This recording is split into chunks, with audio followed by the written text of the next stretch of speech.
everybody. Dr. T here. Excuse me. Today we are going to be discussing the children in DV situations. Many children exposed to violence in the home are also victims of physical abuse. Children who witness DV or are victims of abuse themselves are at serious risk for long-term physical and mental health problems. Children who witness violence between parents may also be at greater risk of being violent in their future relationships. If you are a parent who is experiencing abuse, it can be difficult to know how to protect your child. Children in homes where one parent is abused may be fearful and anxious. They may always be on guard, wondering when the next violent event will happen. This can cause them to react in different ways depending on their age. Young children who witness DV may start doing things they used to do when they were younger, such as bedwetting, thumb sucking, increased crying and whining. They may also develop difficulty falling or staying asleep, showing signs of terror such as stuttering or hiding, and show signs of severe separation anxiety. Children in the school age range may feel guilty about the abuse and blame themselves for it. DV and abuse hurts children's self-esteem. They may not participate in school activities or get good grades, have fewer friends than others, and get into trouble more often. They also may have a lot of headaches and stomach aches. Teens who witness abuse may act out in negative ways, such as fighting with family members or skipping school. They may also engage in risky behaviors, such as having unprotected sex or using alcohol and drugs.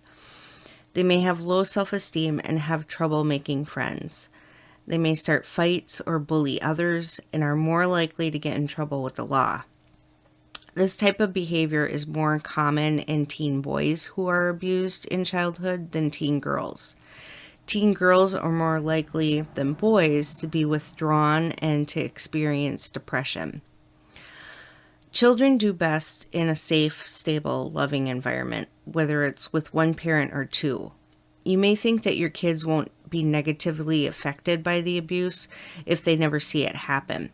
But children can also hear the abuse, such as screaming or the sounds of hitting. They can also sense tension and fear. If your kids don't see you being abused, they can be negatively affected by the violence that they know is happening.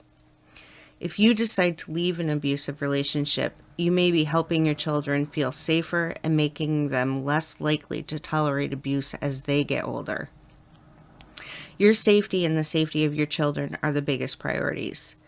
If you are not yet ready or willing to leave an abusive relationship, you can take steps to help yourself and your children now, including making a safety plan for you and your child, listening and talking to your child and letting them know that abuse is not okay and it is not their fault, or reaching out to a domestic violence support person who can help you learn your options.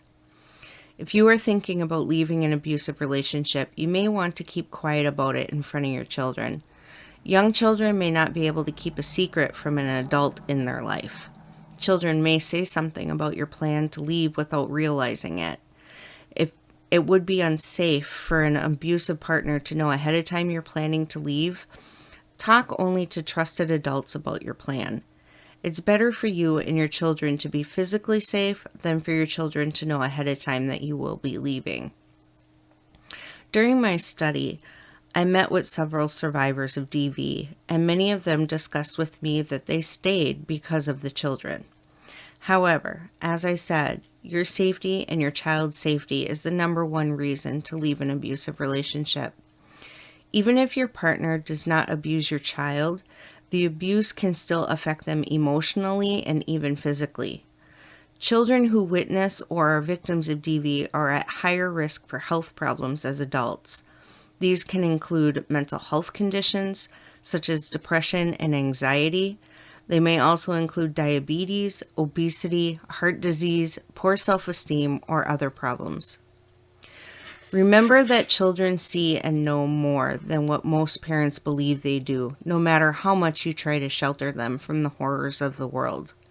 Protect them, protect yourself.